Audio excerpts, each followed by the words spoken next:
Hi, it's Ramsey Bergeron. Today is Tuesday, March 19th, 2024. Thanks for joining me today. And I'm excited today. My first book ever came out yesterday, Cake on the Floor, How to Handle Life's Unexpected Moments with Resilience and Grace. And true to form, my cake on the floor moment came yesterday when I realized that I had a typo on page 4, and it's since been corrected. But those of you who ordered the book day one might still see that typo. And it's kind of ironic because the subject for my episode today is about the hardest line we'll ever walk. And that's the line between accountability and grace. And I know for me, this is something that I've struggled with for years and years and years. And in the process of writing this book over the last 3 months, it's something that I've been a lot more aware of than usual. So I have a triathlon coming up in 2.5 weeks in Hawaii. It's on the Big Island. It's an Olympic triathlon. And I only do about one triathlon a year now. And it's kind of a benchmark to help motivate me to stay in shape. I sign up for a triathlon and I know I want to swim, bike, and I don't really run. I jog to motivate me to stay physically fit. And that when you're sitting down to write a book, you don't have as much free time or create the time to exercise as much as you may like. And that's the case that I found myself in. And I have been beating myself up for not running, or I just said I don't run, for not swimming or biking as much as I would have liked to have done before a triathlon coming up. And I was doing so much in the course of the last 15 months. I mean, I've been wanting to write this book for years and years. I created like 4 online courses last year. I'm doing plenty of speaking engagements. I've been very fortunate and blessed this year. I've had a lot of speaking engagements. Podcast, doing this podcast. I'm going to be recording the audiobook for this. And every element of this book I designed. I designed the cover, the back cover, all the illustrations inside. I've been doing a lot. And I don't know if you can resonate with that, where you feel you have more on your plate than you know what to do with. And it's ironic because for the first half of my life, it was kind of flipped where my physicality, my physical well-being was the be all end all. That's why I was doing all the Ironman races and being a spokesperson for EA Sports Nutrition. And as I'm shifting the seasons in my life, priorities are shifting, and I don't want to just let everything go at the same time. I don't want to not have my physical well-being be a priority, but I'm learning to show myself grace whenever I'm doing the best that I can in so many different arenas. We're all trying to work on our mental health, our physical health, our financial health, our social health. We want to be in the moment, be present, but also have goals to keep us motivated, to keep us moving forward, to give us a sense of purpose. And we can't do everything. Ironically, all we can do right now is just be here and focus on one thing at a time. So, all the more reason to find this balance between accountability and grace, because there are going to be moments when we're not perfect. Actually, in every moment, here's the irony: is every moment is perfect exactly as it is, even if you're not doing what you think like to maximize it. I had a conversation with another coach this week talking about just everything that I have going on. And she made a point that really resonated with me. And it was do less. And that really, I fired back like, well, you know what? I'm slowing down. And she's like, no, no, no, don't slow down.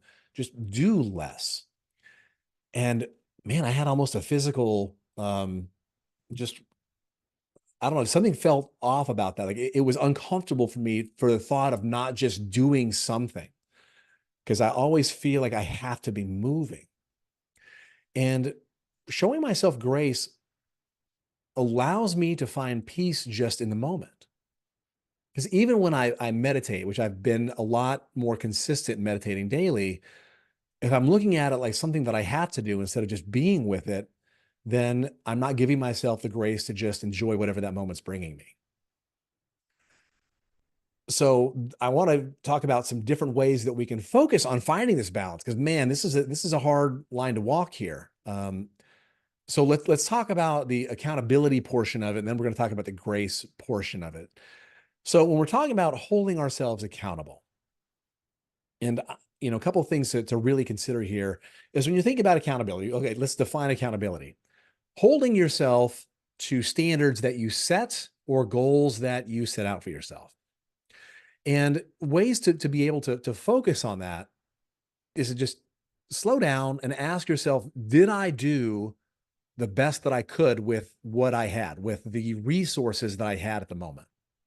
And when I use the word resources, the resources can be time, it can be energy, it can be financial, it can be physical resources that you need for a project.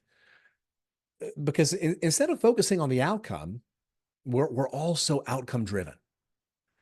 And the reality is the outcome is just a blip in the scope of your life. It's the process. The process is the thing. It's the doing of the activity or the effort or the intention towards that end. So whatever you're wanting to hold yourself accountable for, whether it's you want to be a better parent, you want to be a better partner, you want to be a better employee, you want to be a better boss, you want to be a better human being. Accountability is just holding yourself to the standard that you intended to set and understanding that you're also human. Things aren't going to be perfect. You're going to lapse into old patterns. You're going to react instead of respond to situations. And that is okay. And here's the rub. Saying it's okay doesn't give you a blank check to just be a jerk or not have consequences for your actions. So even if you have grace, that doesn't mean that you're free of the consequences from the down. So if you're a bad partner and I'm working with someone right now who's in a very challenging relationship, and they're wanting to be a better person, and they're really making a concerted effort to turn over a new leaf and show themselves grace for how they're behaving in certain situations. That doesn't absolve them from the consequences of their actions thus far.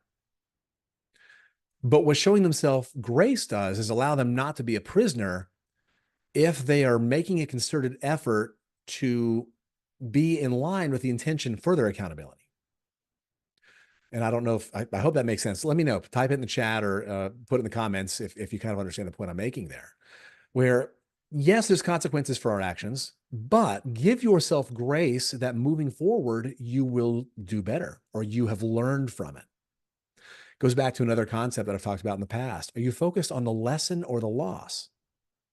So as you're walking that line, if you do something that you don't consider yourself to be of the highest order, that you mess up on, quote unquote, doesn't go perfect, what are you focusing on? What you've learned from the situation, how you will do better, how have you grown from the situation?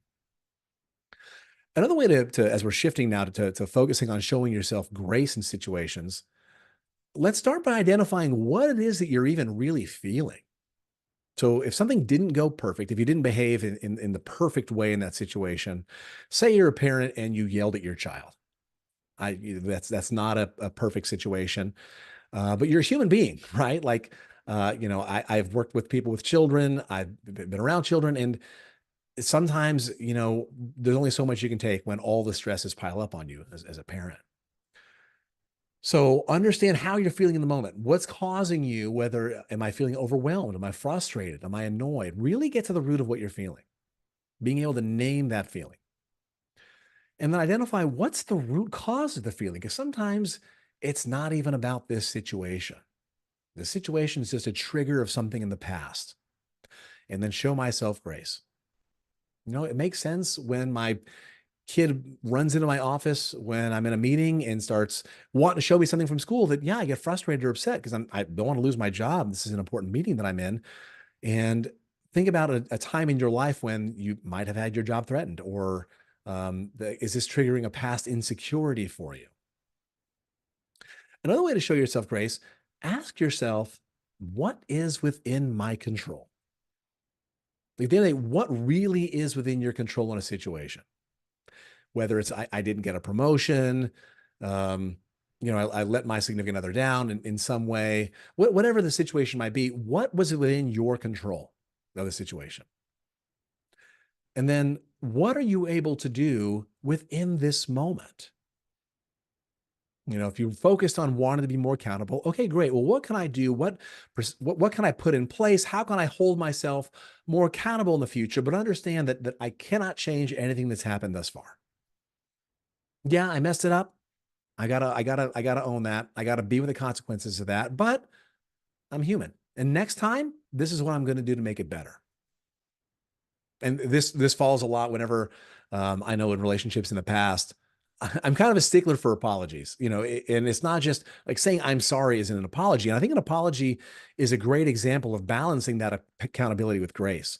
Um, in understanding what you have done that maybe you wish you did different, admitting that, acknowledging that, asking how you can make it better. And that's really, I think, a part that a lot of people miss in apology. So if you're apologizing for something you might have done, a way to have accountability for that is, what can I do to make this up to you? Or what do you need from me right now? Just kind of acknowledging and validating that you want to be there for the other person. Another thing that you can do to show yourself grace in situations is reflect on the progress that you've made so far.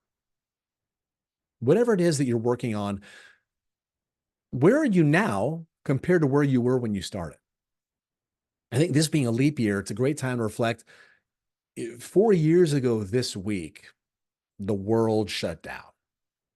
Now, 4 years ago this week, I was a personal trainer and I started training people outside of the local park because my clients they had some immune compromised situations. So my clients were a little older. And it was before all the gyms in the state shut down. So I said, okay, I'm going to train people outside. Once all the gyms in the state shut down, every trainer, I think, in a 5 mile radius went to go train at the same park I was in. So I'm like, all right, well, I'll control what I can. I started training people in my yard and weighed rocks in my yard to see how much they weighed to be able to put them in recyclable grocery bags for people to use for curls. And holy crap, that was lifetimes ago. And whenever I'm mad at myself that today a book I wrote had a misspelled word in it, I think about, 4 years ago today, I wasn't officially coaching people. I was a trainer. 4 years ago today, I was married. 4 years ago today, my best friend was alive. A lot has happened. And sometimes I can get so mad at myself that I messed something up yesterday that I don't look at all the growth and progress that I've made so far. And slowing down enough to look at the larger picture of the journey and where I'm at gives me room and objectivity to have grace for where I'm at. Because some of the other learning lessons I've had in the last 4 years have been very painful. I've been in relationships that I've really had no business being in. But it was serving a purpose. There was a pattern. There were things that attracted me to people that I found intriguing that I now see are giant red flags. I think of I think it's a meme or something that says, I saw a bunch of red flags and I thought, oh, look, a parade. And now I'm recognizing red flags for what they are. And it's not to judge other people. It's just they're in a different point in their journey and that's not for me. And I wish them well. But in the moment, man, I had so much shame and anger at myself for engaging in relationships or behaviors that didn't serve me. And looking back at it gives me the opportunity to see that those lessons, those experiences had to happen for me to learn and to grow. And that's where grace comes in, is at any given moment, we're doing the best we can with what we know and what we have. Slow down. Honor that for yourself.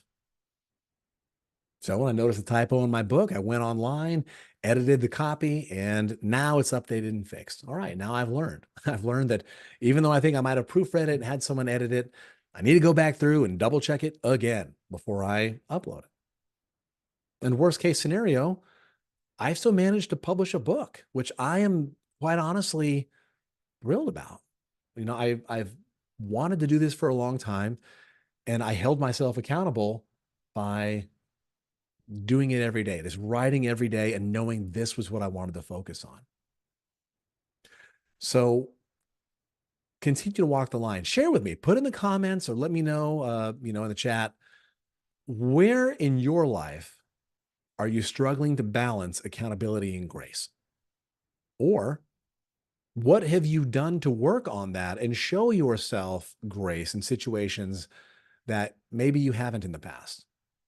Let me know. What tips do you recommend for other people who might be wanting to balance accountability and grace? And if you'd like to get a copy of my book, Cake on the Floor, How to Handle Life's Unexpected Moments with Resilience and Grace, it's available on Amazon, or you can find a link to that on my website, bergeronwellbeing.com. Thank you so much. I appreciate you. Have a great rest of your day.